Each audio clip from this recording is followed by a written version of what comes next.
प्रभात विद्यार्थियों, स्वागत है पुनः कक्षा अष्टमी की विद्यार्थियों का संस्कृत की इस कक्षा में। बच्चों, आप पढ़ रहे हैं तृतीय पाठ और डिजी भारतम। इसका आज आप भाग पढ़ेंगे 3। इसमें आप पढ़ेंगे पाठ वाचनम विवरणम। इसके पूर्व के 2 भागों में भी आपने इस पाठ के कुछ अंश को पढ़ा हुआ है और आज ये इस पाठ का जो अंश बचा हुआ है इसका हमें वाचन करके और उसका अर्थ देखना है। वो अंतिम भाग है। इसके बाद जो अंतिम चौथा भाग होगा उसमें हम अभ्यास प्रश्न देखेंगे। इसलिए पाठ को समझने के लिए यह अंतिम भाग है। और यदि आपने अभी तक पिछली दोनों कक्षाएं नहीं सुनी है तो आप अवश्य सुने और उसके बाद ये आगे का पाठ यहाँ अवश्य देखें। चलिए हम स्टार्ट करते हैं। और ये भाग केवल अभी बचा हुआ है बच्चों आपका। इसके पहले आप 2 भागों में इस पाठ के बाकी अंश को पढ़ चुके हैं और केवल इतना शेष भाग है जिसे आज हम इस कक्षा में पढ़ने वाले हैं। बच्चों, आज आप जो भाग इस पाठ का पढ़ने वाले हैं, इस अंश में, पुस्तक के इस अंश में जो व्याकरण संबंधित मुख्य बातें आने वाली हैं उन्हें मैं पहले आपको संक्षिप्त में बता देता हूं, जिससे आपको समझने में और ज्यादा आसानी हो जाए। एक बार मैं आपको बता देता हूं, फिर हम पंक्तिशः एक एक पंक्ति का यहाँ से अर्थ देखना आरंभ करेंगे। चलिए देखिए बच्चों, ये है एक प्रत्यय जिसका नाम है तुमुन। प्रत्यय कोई भी हो वो किसी न किसी शब्द अथवा क्रिया के पीछे जोड़ा जाता है और उसका अर्थ में परिवर्तन कर देता है। आपने उपसर्ग भी सुने हैं जो किसी शब्द अथवा क्रिया के प्रारंभ में जुड़ करके उसके अर्थ में परिवर्तन करते हैं। यह एक तुमुन प्रत्यय है। ठीक है, जब ये क्रिया के पीछे जोड़ा जाता है तो इसका मात्र तुम बचता है। अब अभी उदाहरण में देखेंगे। और इसका अर्थ होता है के लिए। देखिए, जैसे क्री धातु में तुमुन प्रत्यय जोड़ा हमने तो कर तुम बन जाएगा, जिसका अर्थ है करने के लिए। दा प्लस तुमुन, दा तुम, देने के लिए। चल प्लस तुमुन, चलि तुम, चलने के लिए। और एक चीज और है जो अभी आप यहाँ देखेंगे, अर्थम एक प्रत्यय है। प्रत्यय के रूप में यहाँ प्रयोग हुआ है। इसका अर्थ भी के लिए होता है। जैसे कुछ उदाहरण है, ज्ञानार्थम, ज्ञान प्लस अर्थम, जानने के लिए। पठनार्थम, पठन प्लस अर्थम, पढ़ने के लिए। लेखनार्थम, लेखन प्लस अर्थम, लिखने के लिए। क्रयार्थम, क्रय प्लस अर्थम, खरीदने के लिए। ठीक है, तो इस तरह के कुछ शब्दों का प्रयोग आप बहुतायत में आगे आने वाले पाठ के अंश में देखेंगे। इसलिए मैंने आपको यहाँ अभी पहले ये स्पष्ट कर दिया है। चलिए अब हम एक एक पंक्ति का यहाँ अर्थ देखना प्रारंभ करते हैं। सबसे पहली पंक्ति है, तद्दिनं नाति दूरम यदा वयम हस्ते एकमात्रं चलदूरभाषयंत्रमादाय सर्वाणि कार्याणि साधयितुं समर्थाः भविष्यामः। देखिए, इसका संधि विच्छेद भी है यहाँ। तद्दिनम, तत् प्लस दिनम अर्थात वह दिन। नाति दूरम, न प्लस अति दूरम, बहुत दूर नहीं है। अब वह दिन बहुत दूर नहीं है। यदा, जब, वयम हम सब, हस्ते एकमात्रम, हाथ में एकमात्र, चल दूर भाष यंत्रम, ये है चल दूर भाष यंत्र। आप देख रहे हैं हाथों में सबके, है ना। चल दूर भाष यंत्रम आदाय, आदाय शब्द कैसे बना है? आ उपसर्ग है, दा धातु है, ल्यप प्रत्यय। ठीक है, इसका अर्थ होता है लेकर। ठीक है, अर्थात क्या है इसका? लेकर, है ना। तो चल दूर भाष यंत्रम अर्थात एकमात्र मोबाइल को, आदाय अर्थात लेकर, सर्वाणि कार्याणि सभी कार्य, साधयितुं समर्थाः भविष्यामः साधने के लिए समर्थ हो जाएंगे। फिर से देखिए, तद्दिनं नाति दूरम, वह दिन अब बहुत दूर नहीं है। यदा वयम, जब हम सब, हस्ते एकमात्रम, हाथ में एकमात्र, चल दूर भाष यंत्रम आदाय, मोबाइल को लेकर, समस्त कार्य, सर्वाणि कार्याणि, साधयितुं समर्थाः भविष्यामः सभी कार्य करने के लिए समर्थ हो जाएंगे। आप देखिए, मोबाइल है सभी के हाथों में और वही एक मोबाइल है और अनेकों कार्य हम इसमें कर सकते हैं। वो आपको यहाँ पिक्चर्स में भी दिखाई दे रहा है। देखिए इसका अभ्यास प्रश्न, वयम किम आदाय सर्वाणि कार्याणि साधयितुं समर्थाः भविष्यामः। किम आदाय वयम हस्ते एकमात्रं चल दूर भाषयंत्रम आदाय सर्वाणि कार्याणि साधयितुं समर्थाः भविष्यामः। हिंदी में अर्थ, वह दिन दूर नहीं जब हम एकमात्र मोबाइल को हाथ में लेकर सभी कार्य करने में समर्थ होंगे। अर्थात कहने का तात्पर्य यहाँ इतना है कि अब बहुत अल्प समय बाद ऐसा होगा कि एकमात्र मोबाइल हमारे हाथ में होगा और हम सारे काम केवल उसी के माध्यम से कर पाएंगे। ठीक है बच्चों, देखिए अभी आप आगे देखेंगे कौन कौन से काम अभी हम कर रहे हैं और आगे क्या क्या और हो सकते हैं, ये सारी बातें अभी आगे आएंगी। अगली पंक्ति, वस्त्रपुटके रूप्यकाणाम आवश्यकता न भविष्यति। वस्त्रपुटके, ये वस्त्रपुटक क्या होता है? वस्त्रपुटके, ये देख रहे हैं आप, जेब, पॉकेट जिसे बोलते हैं, सप्तमी विभक्ति एक वचन में बना हुआ है, तो जेब में इसका अर्थ होगा जेब में। वस्त्रपुटके अर्थात जेब में, रूप्यकाणाम आवश्यकता न भविष्यति। केसाम आवश्यकता न भविष्यति? रूप्यकाणाम, यानी जेब में हमें पैसे रखने की आवश्यकता नहीं होगी, अर्थात हम सारे काम मोबाइल के माध्यम से कर पाएंगे। देखिए इसका बोध प्रश्न, कस्मिन् रूप्यकाणाम आवश्यकता न भविष्यति? वस्त्रपुटके, अर्थात वस्त्रपुटके रूप्यकाणाम आवश्यकता न भविष्यति। हिंदी में अर्थ, जेब में रुपए रखने की आवश्यकता नहीं होगी, अर्थात हमारे जेब में एकमात्र मोबाइल होगा और हम उसी से सारे कार्य कर पाएंगे। ठीक है, अगली पंक्ति, पासबुक चेकबुक इत्यनयोः आवश्यकता न भविष्यति। पासबुक और चेकबुक क्या है?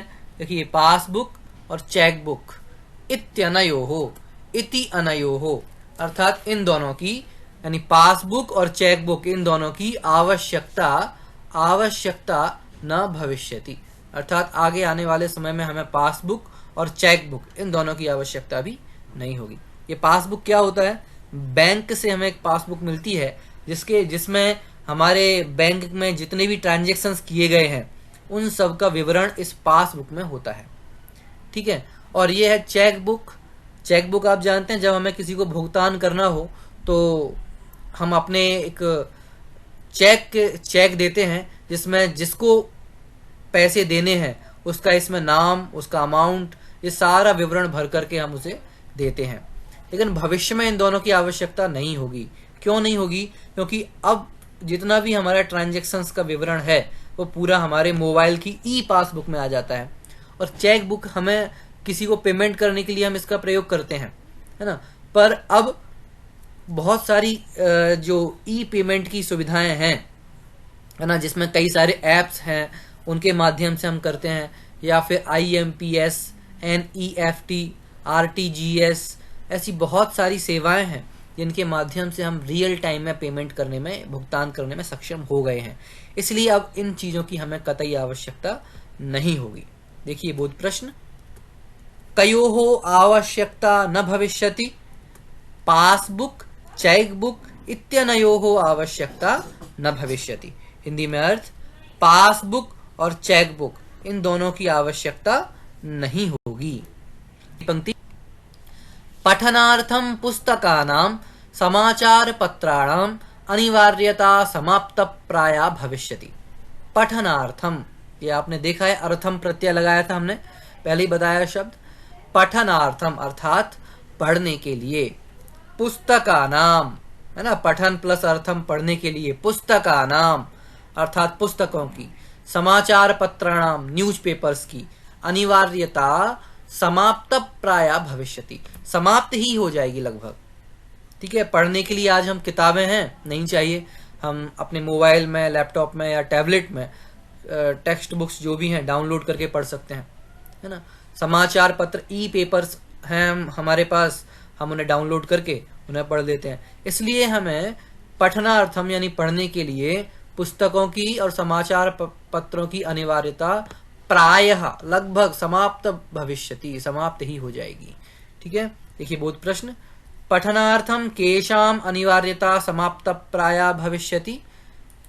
पठनार्थम पुस्तकानां समाचार पत्राणाम अनिवार्यता समाप्त प्रायः भविष्यति। हिंदी में अर्थ, पढ़ने के लिए पुस्तकों की व समाचार पत्रों की अनिवार्यता प्रायः समाप्त हो जाएगी, हमें इनकी आवश्यकता फिर नहीं रहेगी।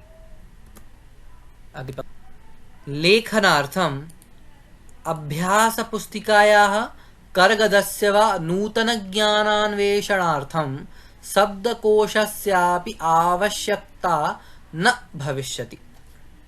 ठीक है, लेखनार्थम अर्थात लिखने के लिए, है ना, लेखन प्लस अर्थम लिखने के लिए, अभ्यास पुस्तिकायाः, ये अभ्यास पुस्तिका, करगदम, है ना, कागज, अभ्यास पुस्तिका की, कागज की, नूतन ज्ञानान्वेषणार्थम, नूतन अर्थात नवीन, नूतन अर्थात नवीन, ज्ञान, नूतन ज्ञान अर्थात नवीन ज्ञान को, अन्वेषणार्थम, अन्वेषण माने होता है खोजना, सर्च करना, अर्थम अर्थात खोजने के लिए, यानी नए नए ज्ञान को खोजने के लिए, शब्दकोशस्यापि, है ना, शब्दकोशस्यापि, जिसमें दो शब्द हैं, शब्दकोशस्य प्लस अपि।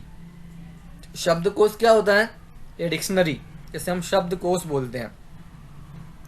ठीक है, तो शब्दकोश की भी आवश्यकता न भविष्यति। ठीक है, यानी लेखनार्थम अर्थात लिखने के लिए, अभ्यास पुस्तिका की अथवा कागज की, और नूतन ज्ञानान्वेषणार्थम नए नए ज्ञान को खोजने के लिए, शब्दकोशस्य अपि यानी शब्दकोश की भी आवश्यकता न भविष्यति, आवश्यकता नहीं होगी। देखिए बहुत प्रश्न, लेखनार्थम कस्य आवश्यकता न भविष्यति, है ना, क्या होगा उत्तर? लेखनार्थम अभ्यास पुस्तिकायाः कर्गदस्य आवश्यकता न भविष्यति। नूतन ज्ञानान्वेषणार्थम कस्य आवश्यकता न भविष्यति, नूतन ज्ञानान्वेषणार्थम शब्दकोशस्य आवश्यकता न भविष्यति। बच्चों यहाँ आप बार बार सुन रहे हैं कि हमें इस चीज की आवश्यकता नहीं रहेगी, इस चीज की आवश्यकता नहीं रहेगी। इनमें आपको मुख्य बात क्या याद रखनी है, ऐसा नहीं है कि हमें आगे समाचार पत्र नहीं पढ़ने पड़ेंगे, या न्यूज़पेपर नहीं चाहिए, या डिक्शनरी नहीं चाहिए, सब चीज़ों की आवश्यकता पड़ेगी, बस माध्यम बदल जाएगा।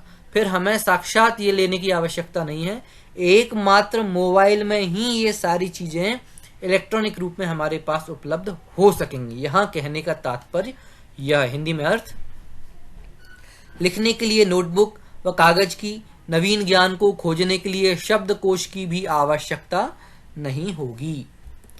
पंक्ति, अपरिचित मार्गस्य ज्ञानार्थम मार्गदर्शकस्य मानचित्रस्य आवश्यकतायाः अनुभूतिः अपि न भविष्यति, एतत् सर्वम् एकेनैव यंत्रेण कर्तुं शक्यते।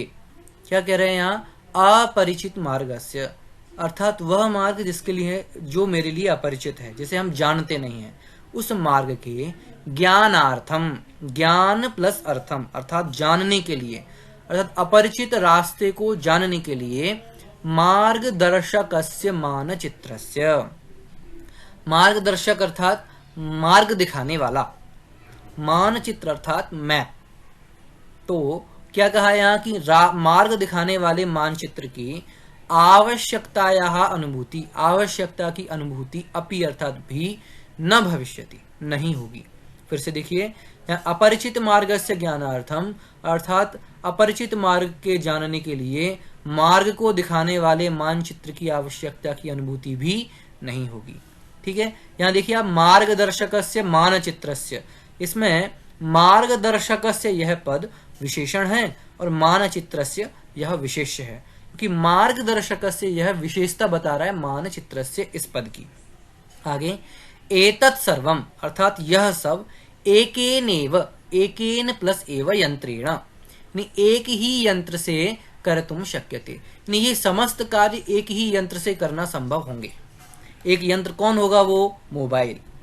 देखिए, अपरिचित मार्गस्य ज्ञानार्थम किम भवति? मार्गदर्शकस्य मानचित्र, मार्गदर्शकं मानचित्रं भवति। किमर्थं मार्गदर्शकस्य मानचित्रस्य आवश्यकता न भविष्यति? अपरिचित मार्गस्य ज्ञानार्थम, अपरिचित मार्गस्य ज्ञानार्थम। अगला, अपरिचितं मार्गम अनयोः पदयोः विशेषणं किम? अपरिचितम इति विशेषणम। आगे हिंदी में अर्थ, अपरिचित मार्ग के ज्ञान के लिए मार्गदर्शक मानचित्र की आवश्यक की अनुभूति भी नहीं होगी, यह सब एक ही यंत्र से किए जा सकते हैं। बच्चों आप आज गूगल मैप का यूज करते हैं और उसके माध्यम से आप अपने गंतव्य तक आसानी से पहुंच जाते हैं। अगली पंक्ति, शाकादि क्रयार्थम फलक्रयार्थम विश्रामगृहेषु कक्षं सुनिश्चितं कर्तुं चिकित्सालये शुल्कं प्रदातुं विद्यालये महाविद्यालये चापि शुल्कं प्रदातुं किं बहुना दानमपि दातुं चलदूरभाषयंत्रमेव अलम। ठीक है, शाकादि क्रयार्थम, आप देखिए शाकादि क्रयार्थम, शाक माने होता है सब्जियां, क्रयार्थम आपको पहले बताया था मैंने, क्रय अर्थात खरीदना, अर्थम प्रत्यय है ना, तो सब्जियां खरीदने के लिए, फल क्रयार्थम अर्थात फलों को खरीदने के लिए, विश्राम गृहेषु, विश्राम गृह जानते हैं, ये दिख रहा है आपको, विश्राम गृह होटल है ना, विश्राम गृहेषु कक्षम सुनिश्चितम कर्तुम, कक्ष अर्थात रूम, सुनिश्चितम अर्थात बुक करना, तो विश्राम होटल्स में अपना रूम बुक करने के, कर्तुम अर्थात करने के लिए, चिकित्सालय शुल्कम प्रदातुम है ना, चिकित्सालय अर्थात हॉस्पिटल में शुल्क देने के लिए, विद्यालय महाविद्यालय, ये विद्यालय है, महाविद्यालय अर्थात कॉलेजेस, इनमें च अपि, इनमें भी शुल्कम प्रदातुम यानी फीस देने के लिए, किम बहुना और बहुत क्या कहें, दानम अपि दातुम, दानम अपि दातुम अर्थात दान देने के लिए भी चल दूरभाष यंत्रम एव अलम, एकमात्र मोबाइल जो यंत्र है अलम अर्थात पर्याप्त है।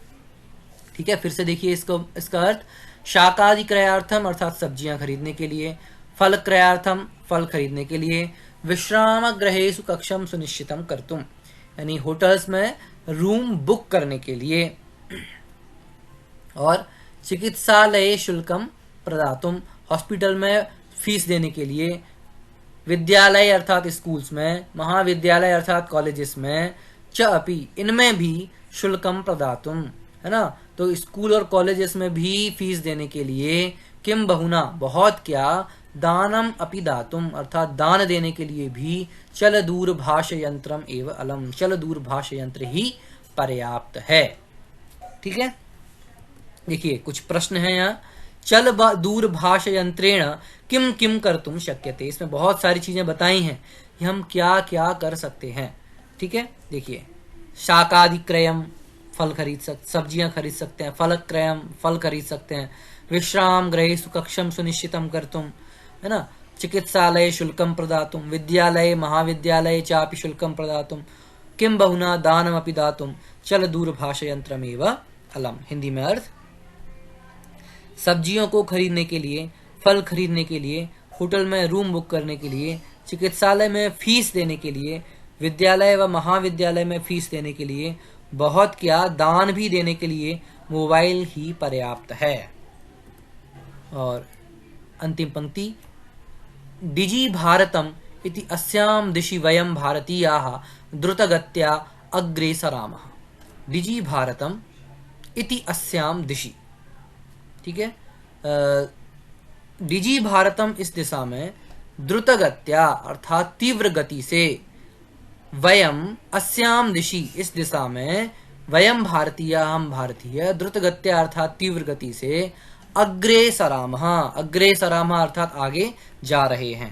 देखिए बोध प्रश्न, वयम भारतीयाः कस्याम दिशि द्रुतगत्या अग्रे सरामः, वयम भारतीयाः डिजी भारतम इति अस्याम दिशि द्रुतगत्या अग्रे सरामः अर्थात हम सब डिजिटल इंडिया के दिशा में बहुत आगे जा रहे हैं। देखिए हिंदी में अर्थ, डिजी भारतम, डिजी भारत इस दिशा में हम भारतीय तीव्र गति से आगे जा रहे हैं। और इस तरह से बच्चों ये डिजी भारतम डिजिटल इंडिया के बेस पर ये पाठ तैयार किया गया है। इसमें आपको बहुत सारी नई नई जानकारियां भी प्राप्त हुई होंगी, संस्कृत भाषा के संबंध में भी और विषय वस्तु के संबंध में भी। आप सभी ने तीनों भाग देखे होंगे और आप पुनः एक बार पूरे पाठ को पढ़ें, इसका वाचन करें और उसके बाद हम अगले भाग में पुनः मिलेंगे इसके अभ्यास कार्य के साथ। तब तक आप इस पाठ को वाचन करें और इसके व्याकरण संबंधित विषय वस्तु को अवश्य देखें। तब तक आपका दिन मंगलमय हो। धन्यवाद।